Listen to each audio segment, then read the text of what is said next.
13 of the Book of Zechariah contains one of the most important, yet mysterious, Messianic prophecies, because it denotes the end of the Messiah's term among the people and sets the expectation for events that are to occur after his term has ended. This is specified in verse 7, where it states, in part, "Smite the shepherd, and the sheep shall be scattered." Most biblical theologians regard this prophecy as one that forecasts the Messiah's death, resulting in the scattering of his followers and people. This makes Zechariah 13 an eschatological prophecy because it surrounds the Messiah's departure from among the people, which can only occur during the last days of the world of Satan. The Messianic prophecies in the Bible and Quran canons affirm that the end of the Messiah's term gives way to the complete destruction and removal of the world of Satan, which is the world of the Caucasian people. The Zechariah 13 prophecy, no doubt, aligns with the Daniel 9 prophecy, which also mentions the Messiah's cut-off after the 69th year of the 70-year grace period. In the Daniel 9 prophecy montage series, Karriem Allah explained the fulfillment of this messianic prophecy, fully establishing the fact that the function of the Messiah of grace during the 70-year grace period was shared by the Honorable Elijah Muhammad and the Honorable Louis Farrakhan. This grace period spanned 1955 to 2025. Zechariah chapter 13 consists of 9 verses. Yet this vision of Zechariah, reasonably, contains 6 identifiable scenes, which advanced through the Messianic Term of Grace. The first 4 scenes are represented through each of the first 4 verses, marked by the phrases, "It shall come to pass," and, or, "in that day."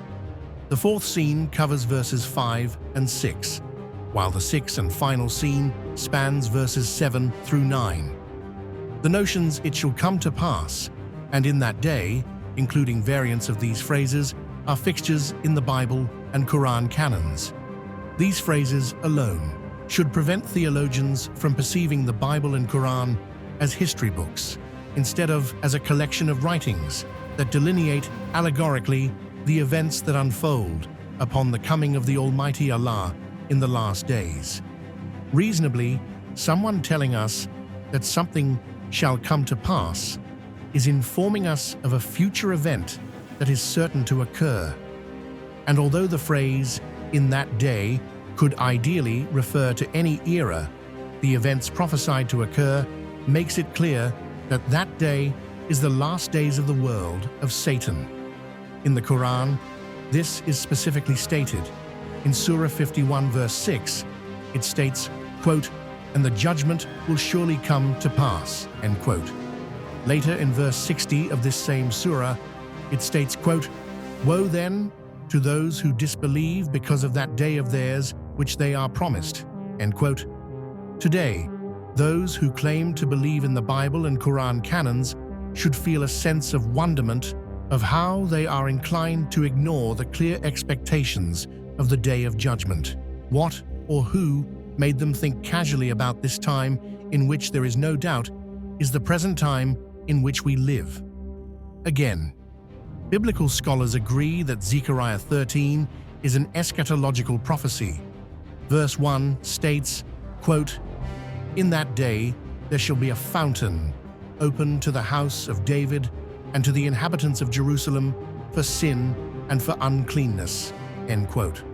Again, the phrase "in that day" refers to the coming of the Almighty Allah to redeem His chosen people and to establish His eternal kingdom of peace through them. More specifically, this phrase also refers to the end of the 70-year grace period, which begins the acceleration of deliverance of the enslaved black people of the Western Hemisphere. The phrase "fountain opened" correlates to the phrase in Revelation 11:18, "And the temple of God was opened in heaven," which Karriem Allah described in part 8 of the series on the 2 witnesses in Revelation 11. What is a fountain? A fountain is an ornamental feature in a pool or lake, consisting of a long, narrow stream of water that is forced up into the air by a pump. A fountain gives people access to drinking water. As such, in fulfillment, this opened fountain is the knowledge of the fulfillment of the Messianic prophecies, which is born of the teachings of the Honorable Elijah Muhammad that was given by the Supreme Being, Master Fard Muhammad. This divine knowledge is intrinsic to the redemption, restoration, and reformation of the enslaved black people of the Western Hemisphere. This is generally what is meant by this fountain being opened for sin and for uncleanness. More specifically, this refers to the gathering of the enslaved black people of the Western Hemisphere into a land of their own, because their healing, cleansing, and reformation can never be realized while they remain under the dirty feet of their mortal enemies, the Caucasian people, who were made to hate and destroy them. The disastrous state of the enslaved black people of the Western Hemisphere in 2026 solidifies this reality. In verse 1, the House of David refers to the enslaved black people in the West Indies islands, while the inhabitants of Jerusalem represent the enslaved black people in the United States mainland, extending through Mexico. Again, the realization of their redemption and reformation comes through divine knowledge and through their adherence to the requirements of Almighty Allah. This reformation is at the genetic level. Therefore, this process has already been determined in the Messianic prophecies to be extremely painful. In the book of Malachi, it states in chapter 3, verses 2 and 3, quote, "But who may abide the day of his messenger coming? And who shall stand when he appeareth? For he is like a refiner's fire, and like fuller's soap. And he shall sit as a refiner and purifier of silver. And he shall purify the sons of Levi, and purge them as gold and silver, that they may offer unto the Lord an offering in righteousness." End quote. Levi is regarded as the third son of Jacob. Hence, this prophecy correlates to Zechariah 13, where it states, in part, in the 9th and final verse, quote, "And I will bring the third part through the fire, and will refine them as silver is refined, and will try them as gold is tried." End quote. In part 3 of this series on the Zechariah 13 prophecy, we will consider aspects of how this refining fire is manifested in order to set expectations, in hope that more of the enslaved black people of the Western Hemisphere will be able to come through this painstaking process. Notwithstanding, some prophecies predict that millions will not make it through. Moving to the second scene in Zechariah 13, it states in verse 2, quote, "And it shall come to pass in that day, saith the Lord of hosts, that I will cut off the names of the idols out of the land, and they shall no more be remembered. And also I will cause the prophets and the unclean spirit to pass out of the land." End quote. Again, that day refers to the coming of the Almighty Allah in person to take over the rule of the earth's inhabitants. The 70-year grace period included the spreading of truth by the Messiah of grace in the messianic tenures of the Honorable Elijah Muhammad and the Honorable Louis Farrakhan. This began the process of unraveling the false and destructive social concepts and constructs of Satan's world. These concepts and constructs framed the value system that has made nearly everything material and egotistical into a god besides Almighty Allah. As such, the question related to Zechariah 13 verse 2 is not, what are the names of the idols in the land, but rather, what isn't an idol in the land? No doubt, in Western civilization, which is the civilization of Satan and the Caucasian people, money, drugs, and women have become the preferred idols of the land. The breasts and buttocks of women and young girls are ornaments that embellish the streets, schools, grocery stores, corporate offices, shopping malls, and churches throughout the land. In fact, in the United States and Europe, women are deceptively influenced to parade themselves as harlots for all boys and men to survey. The names of the idols refer to the social institutions that conform and compel women to willingly demean themselves in public.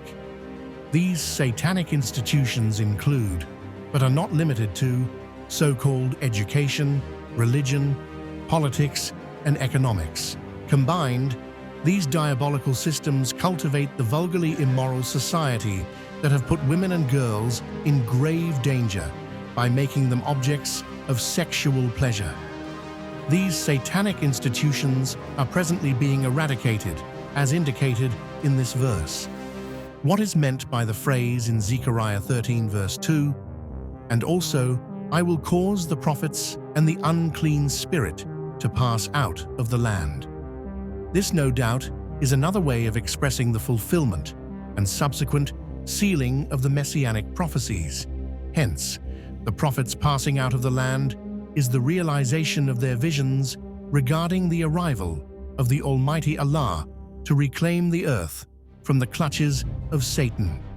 The unclean spirit passing out of the land refers to the removal of the world of the Caucasian people and the complete eradication of their influence over the earth's inhabitants.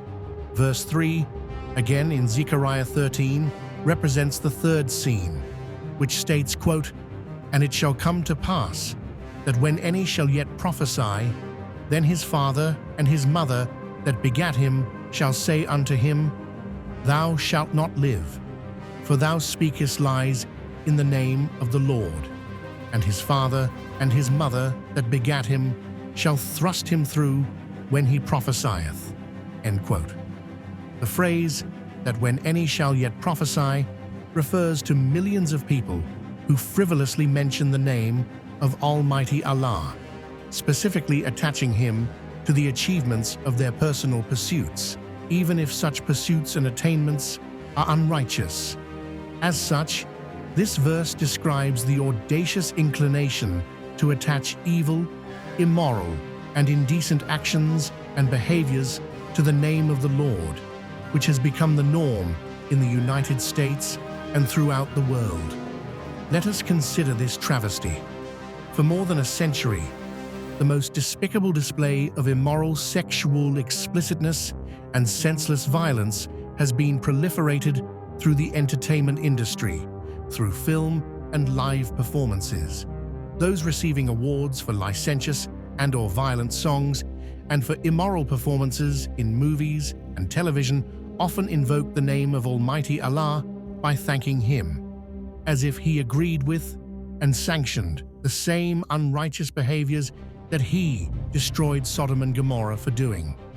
Hence, the phrase in verse 3, quote, "Then his father and his mother that begat him shall say unto him, Thou shalt not live, for thou speakest lies in the name of the Lord." End quote. This phrase also refers to the apparent disintegration of human decency and morality. Once upon a time in American society, particularly up to the early 20th century, some measure of value on decency and morality was evident, especially as it related to displaying licentious attire and immoral behavior in public.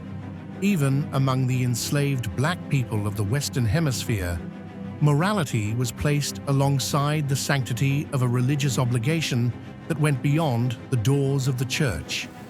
Parents prohibited their daughters from wearing skimpy attire that revealed their breasts and buttocks.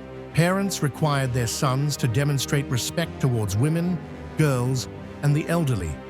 This, no doubt, no longer exists. On this point, the Honorable Elijah Muhammad stated, quote, "Brother preacher, do we see where they white race are trying to be good?